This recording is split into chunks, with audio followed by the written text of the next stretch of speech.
Assalamualaikum warahmatullahi wabarakatuh. Alhamdulillahirabbil alamin wassalatu wassalamu ala asrofil anbiya wal mursalin sayyidina wa maulana wa habibina Muhammadil mab'uthi rahmatan lil alamin wa ala alihi wa sahbihi wa man tabi'ahum bi ihsanin ila yaumiddin. Amma ba'du.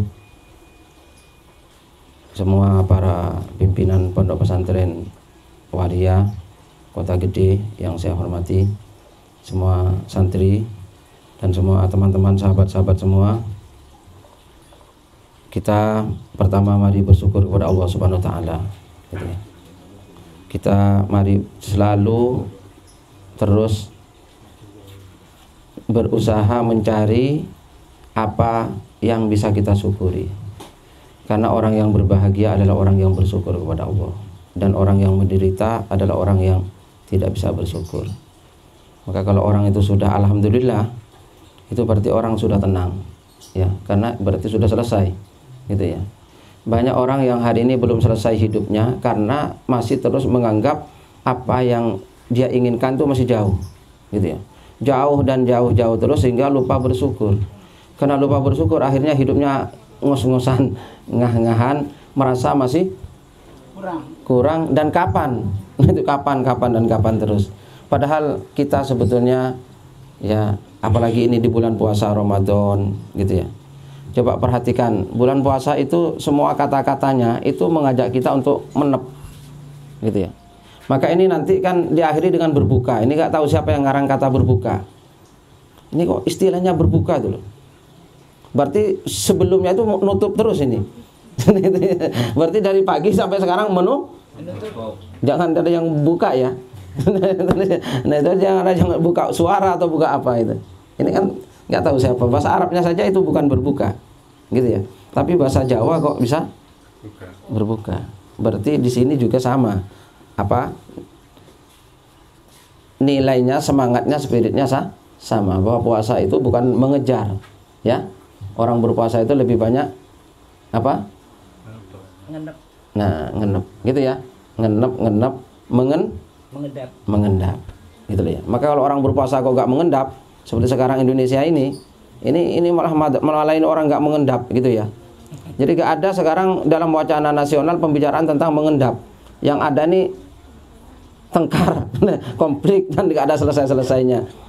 Sekarang pada ngenep semua kan lebih enak, ya kan? Sebulan ini saja mengendap. Nah, ini lebih nikmat sungguhnya. Nah, berbuka. Ini acara buka bersama, ya kan? Berarti sekarang jangan berbuka dulu ya. Belum waktunya gitu ya. Berarti ini masih mengendap. Jadi dalam Ramadan coba puasa itu bahasa Arabnya, arti bahasa itu kan imsak. Imsak itu ya yang sering di imsak gitu loh ya. Itu terjemahan dari puasa. Saum itu atau siam itu dalam bahasa Arab artinya al-imsak. Imsak itu apa? Menahan, wis. Jadi menahan. Jadi sampean kalau mau marah, gitu ya, mau marah terus sampean eling Gusti Allah, akhirnya gak berarti poso, gitu ya. Jadi poso itu harus setiap saat, gitu ya. Sebetulnya Ramadan ini hanya latihan sebulan supaya bisa poso selama setahun suntuk. Jadi sampean kepingin apa gitu ya, yang menggebu-gebu, terus kan gak baik kalau menggebu-gebu. Apapun gak baik kalau menggebu-gebu.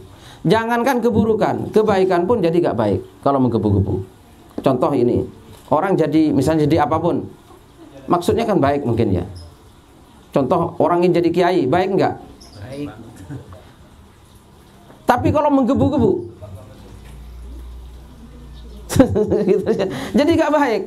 Padahal jadi kiai, ingin jadi kiai atau jadi imam masjid gitu ya, itu baik. Ya apa enggak? Secara harfiah, secara kelihatan tampak mata kan baik, keinginan yang baik. Sampai punya anak supaya hafal Quran, itu keinginan yang baik. Sampai punya apa? Tapi kalau menggebu-gebu jadi gak baik. Ya.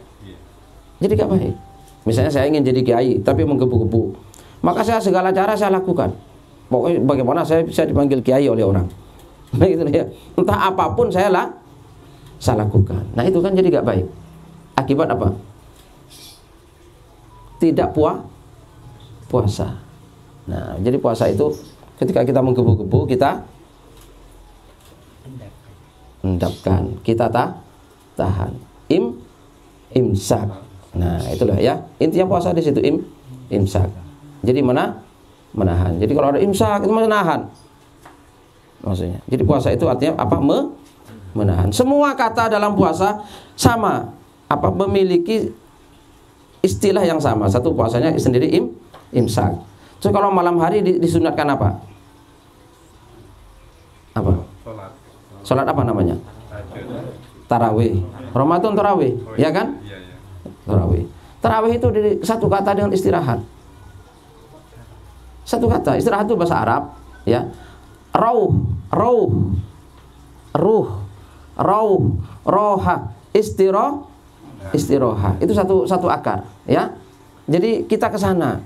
Ayo kita mengendap juga karena kita istirahat. Jadi kalau ada orang sholat tarawih kok menggebu-gebu terus terburu-buru, ini gak ngerti artinya tarawih. Tarawih kok menggebu-gebu. Ya, tarawih itu berarti sholat dengan santai, tenang, nggak harus. Pokoknya dapat 2 rakaat capek ya duduk dulu, ngopi dulu, gak apa-apa. Gitu ya. Loh iya tenang-tenang, yang merokok dulu, nanti sholat lagi. Jadi nah sekarang ini kan bikin orang nggak bisa begitu ya kan? Karena imam masjidnya sudah terlanjur. Pokoknya kita sholat dari jam sekian sampai jam sekian. Nah ini nggak tarawih namanya, ini balapan. Nah, mestinya sholat tarawih itu santai, gitu ya. Sholat 2 rakaat. Oh masih belum capek ya 4, gitu ya. Habis 4 capek. Duduk dulu, ngobrol-ngobrol dulu. Piye mau itu. Nah, terus ngopi. Itu namanya tarawih. Ya, jadi kalau tarawih jangan menggebu-gebu ya. Tenang, santai. Dinikmati, malam kan masih panjang. Itu ya, malam masih panjang. Masa mulai dari maghrib sampai subuh berapa jam? Sekarang maghribnya jam berapa? Jam 6. Jam 5.35. 5.35. Setengah 6 kan? Sampai jam 4.15 katakanlah. 4 berapa? 4.20 berapa gitu ya. Itu kan malam. Kan panjang sekali. Ngapain sampai kebutan sholat tarawih? Bawa tenang-tenang gitu ya. Sholat dulu 2, sholat dulu 4, santai-santai. Itu namanya sholat tarawih. Kalau ada sholat tarawih ngebut harus selesai, set itu bukan tarawih. Sholat apa namanya? Kejar tayang. Nah, ini harus kita cermati kembali, ya. Harus kita cermati kembali sehingga kita beragama ini, kita beragama ini terkadang tidak membuat kita santai.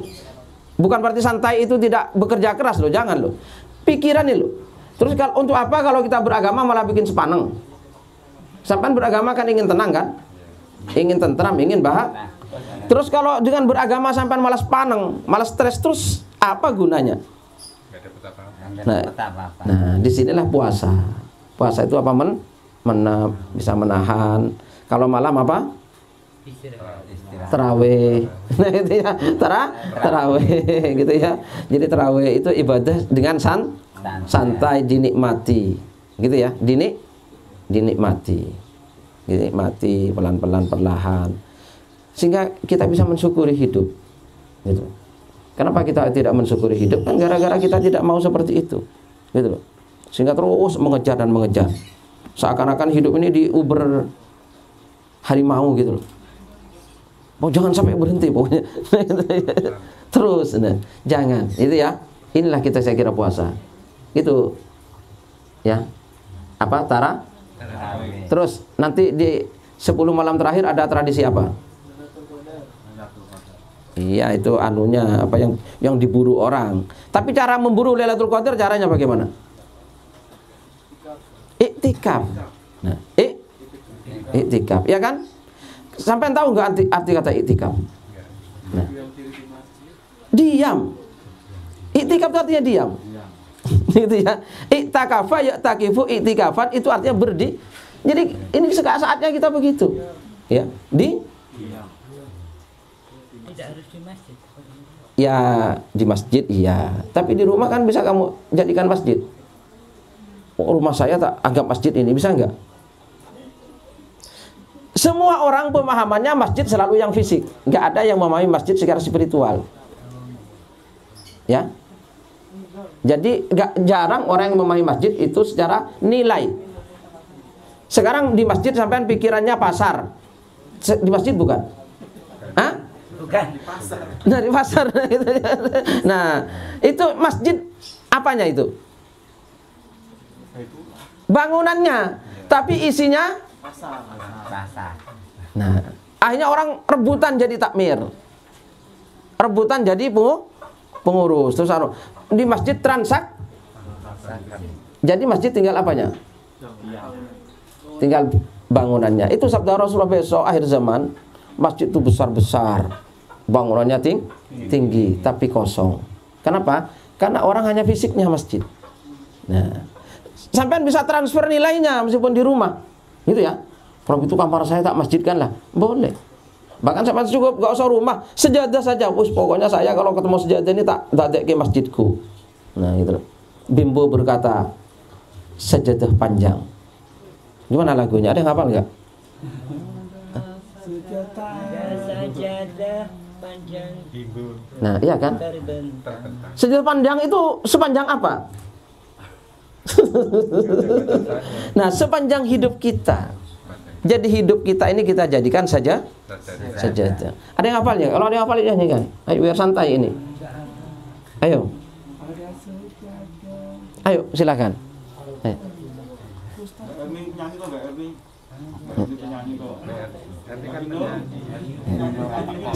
Ayo siapa?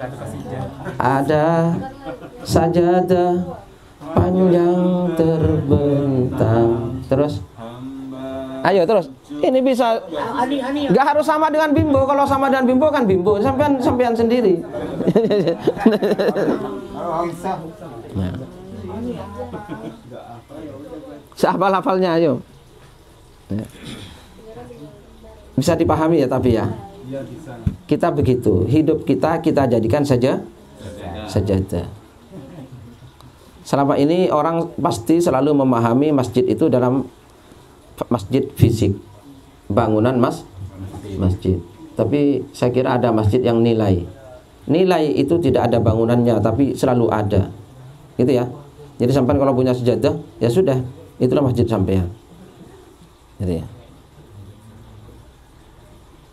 Atau rumah sampean, rumah saya ini masjid saya, gitu ya. Artinya sampean menanamkan nilai itu di rumah sampean. Dan sampai iktikaf di situ, gitu ya. Yang penting kan nilainya, daripada sampean duduk di masjid tapi sampean pikirannya pasar, sehingga transaksional dengan Gusti Allah. Ya Allah, ini saya sudah duduk di masjid loh. Katanya kalau duduk di masjid sekian ganjarannya sekian, awas kalau ya. Jadi saya harus dapat sekian ini. Nah, jadi transaksional, maka tidak ada syukur. Ya kan? Kan semua yang kita lakukan itu harus memupuk, membuat kita hidup semakin bersyukur, ya. Gitu. Teman-teman ya. Apapun yang kita lakukan ini harus membuat kita hidup ini semakin bersyukur. Karena itulah jalan kebahagiaan, gitu nih. Maka kita oleh Allah sekarang diajarkan apa? Puasa. Puasa apa tadi satu? Sabar. Imsak, menahan. Puasa Ramadan yang secara syar'i, secara formal menahan dari terbitnya fajar sampai terbenamnya matahari. Tapi puasa secara nilai harus sepanjang hidup, gitu ya, sepanjang hidup. Maka orang tua dulu berkata, kamu kalau Ramadan puasa, di luar Ramadan ya, yo sambil puasa lah. Nah gitu. Saya dulu besani ayah saya begitu, ya. Kamu kalau bulan Ramadan tuh ya puasa, gitu ya. Tapi di luar Ramadan juga sambil puasa katanya. Maksudnya apa? Tadi itu loh, ya. Jadi ketika kita mau mengejar sesuatu, kita punya remnya, gitu ya. rem itulah puasa. Jadi daya tahan, kita menahan. Saya katakan tadi orang jadi kiai misalnya itu baik, tapi kalau menggebu-gebu jadi gak baik. Hanya menghalalkan segala cara. Itu orang yang tidak puasa namanya ya. Apapun jadi tidak baik gara-gara menggebu-gebu terbawa oleh nafsu. Kan intinya di sana. Ya kan? Kita puasa ini kan bagaimana kita bisa itu. Bisa menahan tadi, bisa mengendalikan hawa nafsu. Maka malamnya kita tarawih, sholat yang tidak nafsu, tarawih itu. Sholat yang sabar. Santai tenang. Jangan melampiaskan nafsu. Nah, terus iktikaf ya. Mas ya. Apa artinya iktikaf? Berdiam diri. Nah di masjid boleh, di masjid kota gede boleh lah. Saya terkadang ke situ juga kalau akhir Ramadan itu. Kalau kapan-kapan ketemu saya ya oh itu gitu ya. Ya kalau sedang diam ya diajak ngopi gak apa-apa ya Pak, ngopi dulu gitu loh ya. Kan ada kopi di depan masjid itu. Yang bayari. Nah gitu ya. Yang ngajak kita tapi yang bayari. Nah, nggak apa-apa. Itu namanya dijebak. Iya, saya pernah juga diajak orang begitu, diajak makan gitu, 4 orang, ayo makan. Begitu dia yang ngajak, gitu ya. Begitu sampai dia pura-pura. Sampai apa? Bawa uang nggak? Kenapa? Saya lupa tadi bang. Padahal dia yang ngajak. Tapi itu nggak apa-apa, harus sabar. Nah, harus sabar. Kita itu gini. Jangan menyesali sesuatu yang tidak kita inginkan. Karena ada sesuatu yang tidak kita inginkan itu diinginkan oleh Allah Ta'ala. Sampai kalau dihina orang, ditipu orang, jangan bersedih. Kenapa? Disyukuri. Karena Allah akan berpihak kepada orang yang dihina dan yang ditipu. Gitu ya. Allah tidak akan memihak para penipu, Allah tidak akan memihak para penghina. Gitu loh ya. Sampai tahu kenapa Nabi Ayub terus disembuhkan oleh Allah dari penyakitnya. Karena dihina. Seandainya gak ada yang menghina mungkin belum sembuh dia, gitu ya. Jadi 18 tahun, bayangkan, kuat. Ya Allah, naudzubillah, mudah-mudahan kita bersyukur ya. Nabi Ayub itu 18 tahun, Pak, sakit, Pak. Tidak bisa apa-apa. Hancur. Ya, lumpuh, hancur tubuhnya. Gak ada orang yang mau sama Nabi Ayub. Ya. Gak ada orang yang mau. Ini loh, badannya ini apa? Iya. Semua orang menjauhi. Dia gak apa-apa. Yang setia istrinya, terus 2 saudaranya. Nah, suatu saat yang 2 saudaranya gak sabar juga, gitu loh. Terus ngerasani Nabi Ayub. Iya, Ayub ini ya mungkin banyak dosanya. Loh, kok bilang gitu, kata saudaranya. Ya kalau enggak mungkin dia oleh Allah disiksa sampai sakit 18 tahun. Sampai kita berarti Ayub ini punya dosa. Nah, gitu. Ini siksaan, ini adab dari Allah. Nah, ini kan namanya apa? Vonis kan? Jadi 2 orang ini memvonis Nabi Ayub, orang yang banyak dosa, sehingga diadab oleh Allah. Itu kan penghinaan. Ya apa enggak? Ya apa enggak? Nah, pelecehan. Sudah loro, wes. Nah, sama dengan sampai datang ke orang rumah sakit, datang, kamu ini gara-gara dosamu, kamu sekarang sakit seperti ini, istighfar. Nah, wes, wong loro wes digituan ya tambah. Boleh nggak kalau ini orang sakit begitu? Nggak boleh kan? Justru ini nikmat, nggak apa-apa. Nah itu ya. Ini karena Allah cinta kepadamu. Kan tenang akhirnya. Oh iya, sehat ya, sehat. Nah, gitu orang sakit. Saya begitu kalau ada orang sakit gak pernah. Bu, sabar ya. Ini dicoba dari Allah, kan kasihan. Dia akan pulang. Apalagi misalnya saya ustadz gitu ya. Kok bilang ini cobaan dari Allah? Saya pulang kan mikir. Tambah sakit. Ya. Saya kenapa ya? Kok kata Pak Ustadz dicoba? Nah, kan kasihan. Tapi kalau saya bilang ini cinta Allah pada sampean. Sampean harus tetap semangat. Mungkin pulang. Wah, saya dicintai oleh Allah. Nah, kan itu ya. Saya mau pulang, Pak Dokter. Nah, siapa tahu seperti itu. Lah ya kan? Nah, ya apa enggak? Iya. Nah, jangan menghina orang. Nah, ini dihina. Nabi Ayub divonis apa? Sama Allah. Sama saudaranya. Oleh saudaranya. Dia apa? Diadab. Debat. Dua orang debat. Akhirnya sampailah ke telinga Nabi Ayub. Akhirnya Nabi Ayub itu berkata kepada Allah, ya Allah, itu saudara saya begitu, menganggap saya ini karena dikutuk oleh engkau. Ya Allah, selamatkan saudara saya sehingga tidak punya prasangka buruk kepada jenengan, seakan-akan engkau ini pengutuk, bukan penyayang. Oh gitu Ayub ya? Iya, tak buktikan kasih sayang saya kepadamu saat kamu mandi di sumur itu air yang jenengan minum. Nabi Ayub langsung sembuh. Nah, coba bayangkan. Nah, sembuh total, langsung ganteng kembali sampai istrinya kaget. Loh, ini suami saya apa bukan? Gitu kan? Kok seperti suami saya yang dulu? Nah itu loh. Loh iya, saya memang iya. Nah gitu kata Nabi Ayub. Nah gitu ya. Nah, jadi Nabi Ayub kenapa sembuh? Dihina orang. Jadi kalau sampai dihina orang, dilecehkan atau apa? Nah, dibully atau apa, itu justru kan ada Allah Ta'ala. Allah gak suka, gak rela hambanya itu dihina. Maka Allah nanti akan yang menolong ini. Nabi Ayub kan hanya begitu, kan gak minta sembuh Nabi Ayub. Ya, gak minta sembuh, dia terima kok digitukan oleh Allah. Ditakdirkan sakit itu diterima 18 tahun.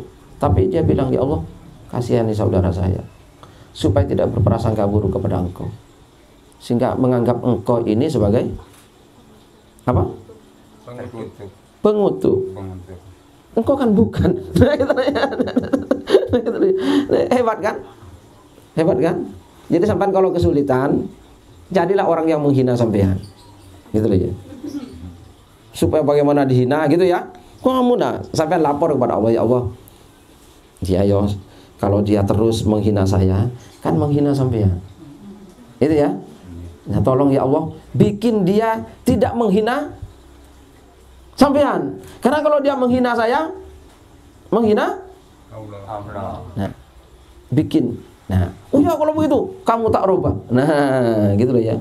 Jadi di situ. Jadi Allah Ta'ala itu tidak seperti yang kita sangka. Kita selama ini sering banyak salah sangka kepada Allah dalam hidup ini. Ya apa enggak? Ya. Karena banyak salah sangka, maka kita akhirnya kurang bersyukurnya. Bersyukur kepada Allah Subhanahu wa taala. Kadang manusia tuh gini. Iya. Secara radil ya gitu tuh kadang-kadang. Nah, iya. Betul. Betul kan Pak Kiai? Iya, betul.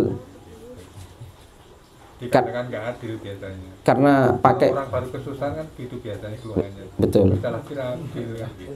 Karena tidak bisa memahami lebih dalam, ya kan? Iya. Betul. Biasanya kan menyalahkan Allah biasanya. Betul menyalahkan Allah. Sama dengan ini puasa ini saja. Puasa ini kan banyak orang yang salah sangka. Ya kan? Ini kan seakan Allah kejam, ya apa enggak? Iya. Ngapain Gusti Allah ini kok nyuruh-nyuruh orang lapar ini loh. Nah itu. Allah Ta'ala kok ada-ada saja kan gitu ya kan?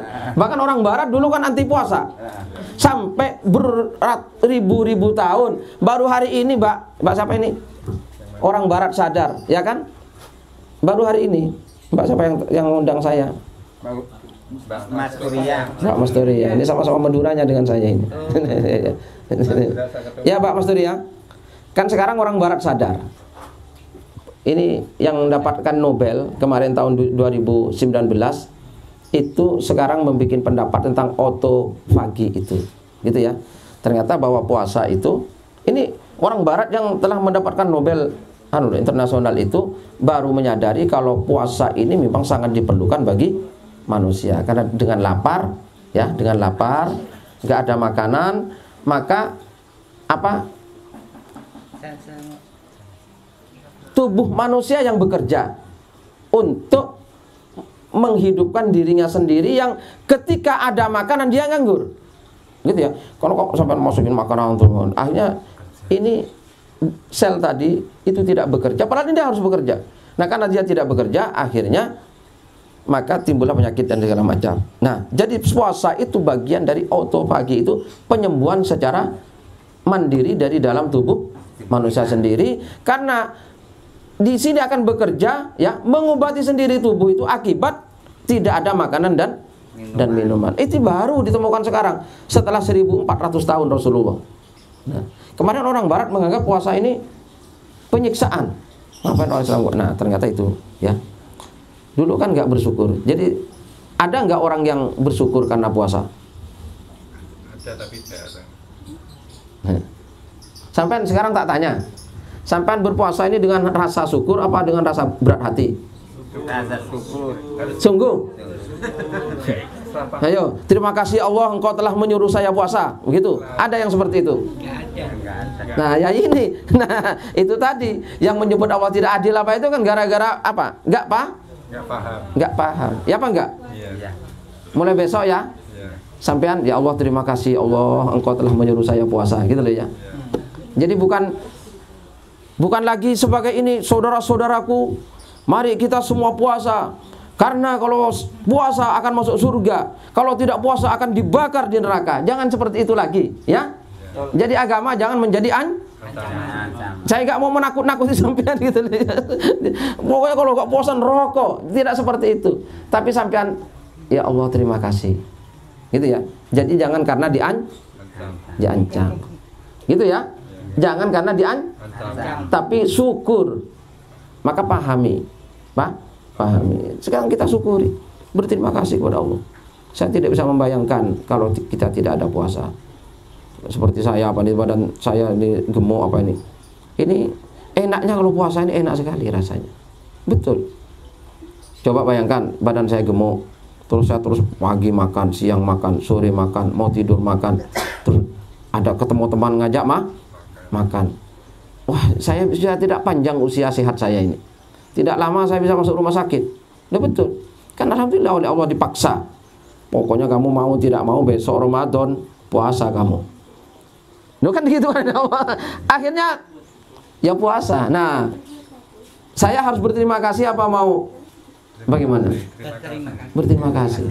Ya, berterima kasih kepada Allah. Nah, ini penting. Sehingga kita jalankan puasa ini dengan rasa syukur. Sebetulnya semua. Nah, ini saya kira pentingnya nuzulul Quran, gitu ya. Nuzulul Quran. Kita sekarang kan bahas nuzulul Quran ya. Sudah jam berapa sekarang? 5.15. Masih lama ya. Nanti ada tanya jawab ya. Kan yang saya sampaikan ini mungkin ada yang mengandung atau mengundang pertanyaan gitu loh. Gitu ya. Ya mungkin. Nah, sekarang nuzulul Quran. Nuzulul Quran. Gitu ya. Ini malam ini memang malam 17 Ramadan.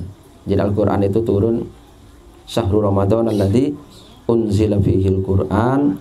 Bulan Ramadan itu adalah bulan yang di dalamnya diturunkan Al-Quran. Itu tanggal 17 Ramadan. Malam ini tanggal 17 loh ya. Jadi betul pas sampai ini mengadakan acara nuzul Quran, pas peringatan nuzulul Quran. Nah, pertama, ini sampai sering tertipu oleh bahasa. Seperti tadi tuh, maka saya hanya ingin menjelaskan bahasa saja. Ya. Itu kan ada turunnya Quran. Terus sampai melihat seperti Tuhan itu di atas sana ya. Gitu ya. Tuhan malaikat di atas sana terus menurunkan ke sini. Betul apa begitu? Sampai bayangnya kan begitu. Tuhan tuh di atas sana. Tuhan itu di mana-mana. Iya kan? Jadi terus menyuruh malaikat Jibril turun menurunkan Quran ke bumi. Nah itu. Jadi pandangannya itu kan Tuhan di sana, malaikat di sana, terus turun. Apa betul kira-kira? Nah gitu ya. Nah, sekarang sampean tahu bumi ini di mana? Sekarang sampean di atas apa di bawah ini? Kita di bawah. Hah? Kita di bawah, di bumi itu di Di bawah. atas. Enggak. Bumi kan bulat. Ya. Kan Putar. berputar. Nah, kalau malam kita di mana? Malam di bawah. Nah, itu atasnya mana? Ya pas siang. Nah, kan relatif atas bawah berarti. Hah? Loh, berarti tadi atasnya sana, besok di sana. Ayo. Ya setiap detik kan berubah. Ayo. Terus Tuhan di atas di mana? Tuhan itu tidak. Nah, ini dipahami, tolong dipahami ya. Tuhan itu ada di mana-mana, Pak. Ada di hatiku. Nah, nah itu ya. Nah ini ya, ini tolong saya hanya mengingatkan saja supaya sampai tidak terjebak. Kenapa banyak manusia hari ini lupa kepada Tuhan? Banyak manusia itu mengabaikan Tuhan. Banyak manusia ini berbuat seenaknya seakan-akan nggak ada Tuhan. Karena punya persepsi Tuhan itu di sana. Jauh ya. Hah? Ya kan? Iya. Ya. Sekarang saya bicara ini Tuhan tahu nggak? Tahu. Terus berarti kan tidak di sana. Ya. Terus kita begini ini Tuhan tahu nggak? Tahu. Nah iya kan? Nah, kita ngomong di terowongan aja Tuhan tahu. Nah terus hati kita sekarang siapa yang tahu? Tuhan. Nah iya. Terus kok dipersepsikan di sana? Nah berarti istilah di atas dan di bawah tadi itu hanya sekedar bahasa, bukan hakikat wujud kenyataan, ya. Tapi bahasanya manusia untuk yang dihormati itu sebut di atas, gitu ya. Kan begitu, ini kan hanya bahasa. Jangan terjebak oleh bahasa, gitu loh ya. Jangan terjebak, gitu ya.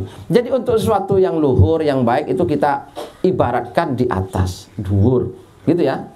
Jadi sekarang saya tanya, manusia yang dhuwur dan manusia yang rendah itu apakah karena tempatnya atau karena perilakunya? Karena perilakunya. Ya kan? Nah iya. Jadi meskipun mene uwet sak dhuwur-dhuwur dilek jahat, ya wong rendah kan? Ya. Sampai metengkreng jadi presiden kalau gak baik ya tetap tidak tinggi, ya apa enggak? Ya. Metengkreng jadi gubernur, jadi apapun, tapi kalau tidak berperilaku yang baik dan luhur, sampean tidak di atas, di bawah. Karena tinggi rendahnya manusia bukan pada tempatnya, tapi pada perilakunya. Oke? Nah, nuzul Quran juga pahami begitu. Quran itu karena kemuliaan kita diibaratkan turun ke kita. Padahal Quran itu di mana tempatnya? Tempatnya di atas. Ya di atas dalam bahasa, jangan di atas. Sekarang sampean surga dan neraka ada di mana? Surga di neraka. Iya. Ada. Di akhirat. Sekarang nggak ada. Ada kan? Nah kok di akhirat? Nah gitu ya. Nah ini ya. Yang penting percaya dulu kepada surga dan neraka ya. Tapi jangan berbuat gara-gara itu. Berbuatlah karena syukur kepada Allah kalau bisa. Ya. Kenapa sholat? Karena mensyukuri kepada Allah. Jadi sampai bahagia sholat. Gitu ya. Terima kasih Allah, Engkau telah memerintahkan saya sholat. Gitu loh ya. Jangan karena diancam kalau nggak sholat neraka lo. Jangan. Kalau bisa. Ya kalau bisa jangan seperti itu ya. Kenapa sholat? Saya harus bersyukur kepada Allah Ta'ala. Nah itu ya. Kenapa puasa? Wah ya Allah terima kasih Allah puasa. Nah gitu loh. Ya. Jadi syukuri. Jangan karena diancam. Nah ini keluhuran namanya. Yang saya sampaikan inilah keluhuran. Gitu ya. Jadi sampean tinggi rendahnya manusia bukan pada tempatnya. Wes sepakat kan? Jadi kan ada istilah tinggi dan rendah itu karena manusia kalau suatu yang tinggi dianggap di atas. Dan padahal aslinya kan bukan. Sama dengan manusia, bukan berarti kalau saya duduk di sini lebih tinggi dari sampean, ya kan? Bukan. Tinggi rendahnya saya dan sampean itu siapa yang lebih baik di antara saya dan sampean? Apa pasti saya lebih baik? Mudah-mudahan. Gitu ya. Loh ya kan mudah-mudahan kan gitu saja. Mudah-mudahan ya kan tapi kan belum tentu. Wong ini sama-sama gak tahu hatinya. Nah itu ya. Nah gitu loh ya. Jadi istilah nuzulul Quran tolong jangan sampai terjebak dengan bahasa. Gitu ya. Terus Quran, ya Quran itu berarti karena Al-Quran itu tinggi, tolong ya. Maka kalau sampean mendekat Quran, maka sampean akan menjadi punya perilaku yang luhur tadi. Gitu ya. Jadi sampean dekati Quran, sampean baca Quran, gitu ya, untuk mencari keluhuran hidup. Ya? Apa? Keluhuran hidup. Ya, keluhuran. Dan keluhuran itu adalah sebuah nilai, ya. Nilai yang datangnya dari Allah, yang itu akan membuat kita menjadi luhur. Ya. Luhurnya manusia bukan dari tempatnya, ya, bukan dari pangkatnya, bukan dari apa-apa yang kelihatan oleh mata, tapi dari budi pekerti dan perilakunya, hatinya. Nah, gitu loh. Maka sampai ingat syairnya Gus Dur, ingat enggak? Al-Quran Qadim wahyu minulya ora ketulis iso diwaca. Nah, gimana ini? Iku jangan guru was kita.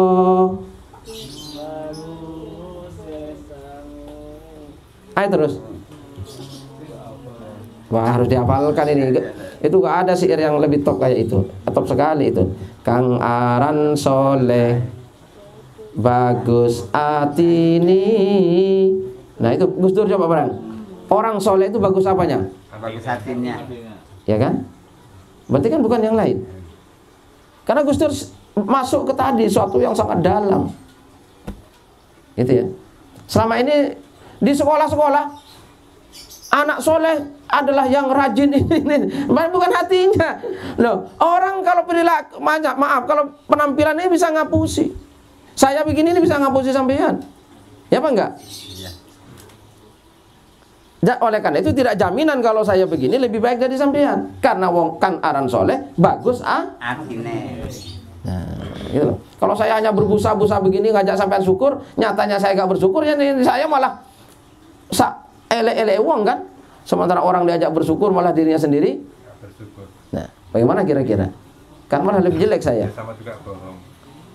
Bohong dan membohongi.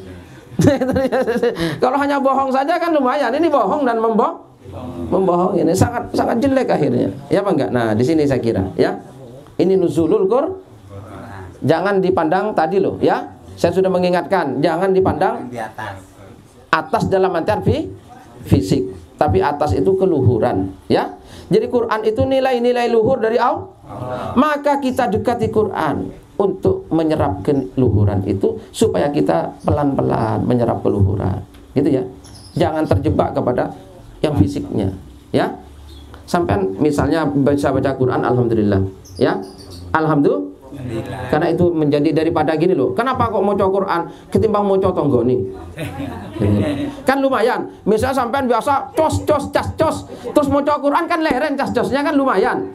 Ya apa enggak? Ya. Jadi gak usah duur-duur. Sampean kok mau Quran, yo ketimbang. Nah, kan bisa lumayan. Nah, lumayan gak usah terlalu duur. Gitu kalau terlalu duur nanti wah aku ben swarga ben. Wes orang nyacat uang wes api. Ya apa enggak? Ya. Wis api ora nyacat uang. Kok mau Quran? Ya wis timbang nyacat uang. Nah, wis api itu. Jadi nanti akan ada aura-aura yang masuk ke kita. Amin Allahumma. Amin. Mari kalau ada pertanyaan silahkan. Ya. Dari apa yang saya sampaikan saya kira banyak pertanyaan. Ya, baik. Baik, saya mau bertanya Pak Yen. Tadi kan diuraikan bahwasanya kita memindah masjid itu di dalam sajadah atau di rumah kita atau di ruangan kita. Ya. Kalau kita itu membuat masjid di hati kita itu gimana Pak? Terima kasih. Itu top. Itu paling top itu ya. Apa? Itu yang ingin saya sampaikan tadi. Kalau sampean bisa, alhamdulillah. Dadaku adalah masjidku. Jadi, masjid di dadaku, sehingga sampean tidak ada dalam hati sampean kecuali dipenuhi oleh Allah Subhanahu wa taala. Gitu ya. Ini gini, sampean tahu gini, ya. Kata Ibnu Arabi, alam semesta ini manusia besar. Dan manusia ini alam kecil. Sampean tahu, kalau tadi saya bicara bumi, matahari, Mars, Venus, Jupiter, itu ada di mana? Ada di ruang kosong kan? Di ruang hampa kan? Berapa jumlah? Banyak sekali gak terhitung tuh. Seandainya ditambah lagi masih muat gak? Muat. Nah, ya kan? Nah, hati kita, saya tanya, hati kita ini sampai masukkan apa saja itu kurang. Saking besarnya, sebesar alam semesta hati kita ini. Kata Ibnu Arabi tadi tuh.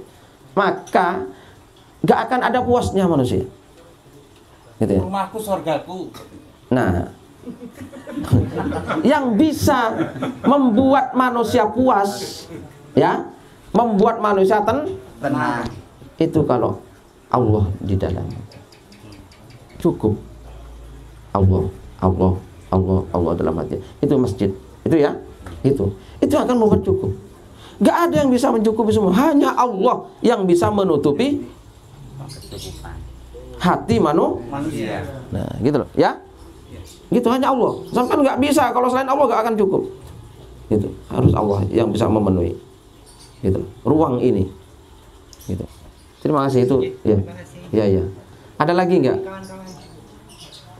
Jadi kalau ada pertanyaan, sampai ada tanya. Ini dari kawan-kawan mahasiswa, Pak Yai itu dari UIN sedang PKL di sini. Oh iya iya. Ya alhamdulillah ya ya. UIN. Iya iya iya. Ya ya, mari silakan. Tadi kan Ustaz juga udah menguraikan tentang bahwasanya menggebu-gebu itu nggak boleh ya. Iya. Mau secara kebaikan ataupun keburukan. Iya. Sehingga saya berpikir dan juga merenung gitu ya. Ketika saya ingin melakukan sebuah kebaikan, entah itu kayak sholat, ngaji, kadang di situ saya menerjemahkan perasaan saya adalah hasrat dan nafsu. Sehingga di situ saya bingung. Ini kalau misalkan dilakuin apakah dosa atau enggak gitu. Karena ini kan nafsu gitu. Nafsu itu kan kalau saya pikir itu adalah sebuah keinginan, tapi tergantung batasan yang kita sesuaikan dengan kemampuan kita sendiri.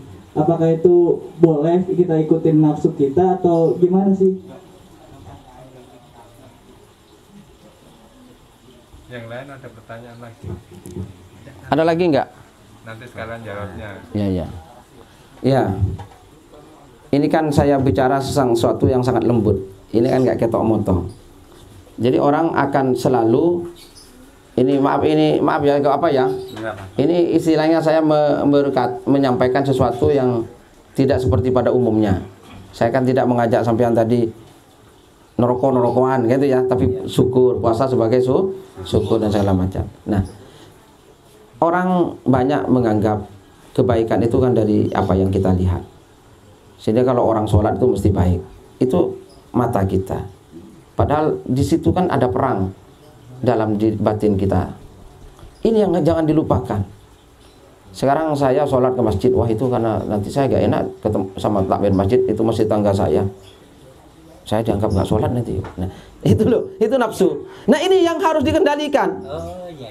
Iya kan? Kan bukan karena Allah jadinya. Jadi sholat sampean kan menyembah siapa? Bukan menyembah Allah, kan menyembah takmir masjid sampean. Nah ini yang disebut syirik khafi. Jadi syirik itu ada yang terang-terangan, ada yang tidak terang. Dan ini yang paling bahaya. Nah, ya kan? Kita kan terlalu banyak seakan-akan pandangan manusia terus gak pernah Allah. Nah, kalau sholat itu mestinya kan ya karena Allah. Kalau tidak karena Allah, ya Allah, kalau tidak karena Engkau saya gak akan sholat. Ini saya lakukan karena Engkau, karena terima kasih saya kepadamu. Nah, kenapa kok harus ada dalam hati kita takmir masjid ke tetangga ke masyarakat ke? Nah, itulah nafsu. Gitu ya. Itu yang harus maka ini harus kita perangi terus, gitu ya. Jadi ini tidak bisa, nafsu ini sudah gawannya manusia, ya. Nafsu ini sudah dipasang oleh Allah intrinsik dalam diri manusia. Tapi harus ada kesadaran untuk bisa mengendalikannya sehingga kita tidak tertipu, gitu ya. Biasanya manusia sesuatu gak sadar kebanyakan. Iya. Nah, disinilah kita harus puasa, harus tarawih, iktikaf untuk merenungkan ini semua. Sudah benarkah saya ini? Ya apa enggak? Ya. Sekarang saya pernah ada pertanyaan. Ya. Apa amalan terbaik? Saya tanya. Apa amalan terbaik? Amalan terbaik. Iya. Sholat. Terus hari terbaik. Jalani yang 5 waktu. Hah? Jadi jalan yang 5 waktu. Hari terbaik apa? Jumat. Bulan terbaik. Bulan Ramadan. Bulan Ramadan. Oke, ya. Sahabat tanya itu kepada Sayyidina Abu Bakar. Jawabnya sama. Tanya kepada Sayyidina Umar, jawabnya sama. Tanya Sayyidina Utsman sama. Terakhir tanya kepada Sayyidina Ali. Sayyidina Ali, saya sudah tanya apa amalan terbaik? Jawabnya sholat pada waktunya. Terus hari terbaik hari Jumat, bulan terbaik bulan Ramadan. Sekarang saya tanya sama sampean, ini kepada Sayyidina Ali. Terus Sayyidina Ali gimana pendapat sampean? Sayyidina Ali jawab, kamu tanya orang mulai dari ujung timur sampai ujung barat semua seperti itu. Nah, cuma, nah ini cerdasnya Sayyidina Ali. Nah, ya, tolong ini. Cuma, ya, semua orang kan seperti itu. Hari terbaik adalah hari Jumat, amal terbaik adalah sholat. Terus bulan terbaik adalah bulan Ramadan. Semua orang akan seperti itu. Cuma ya, kita ingatkan, kata Sayyidina Ali, kalau menurut saya amal yang terbaik itu adalah amal yang diterima oleh Allah.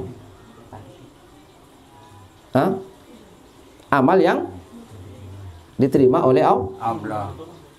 Nah, gimana ini? Hah? Hah? Mas? Gimana, Mas? Yang tanya tadi? Kata Sayyidina Ali, amal yang terbaik adalah amal yang diterima oleh Allah. Ya kan? Sekarang bagaimana? Ya kan? Tapi orang umum kan selalu kepada fisiknya sholat. Sama dengan masjid tadi itu loh. Saya tidak menganggap fisiknya masjid gak baik, ya. Tapi jangan sampai terbawa terus ke situ. Ayo ningkat, ya. Jadi amal yang terbaik, amal yang diterima. Maka kalau sholat, bagaimana caranya diterima oleh Allah? Ya kan? Nah, supaya diterima apa? Ikhlas, murni karena Allah. Jadi sampai kalau sholat tuh depan langsung dengan Allah, gitu ya.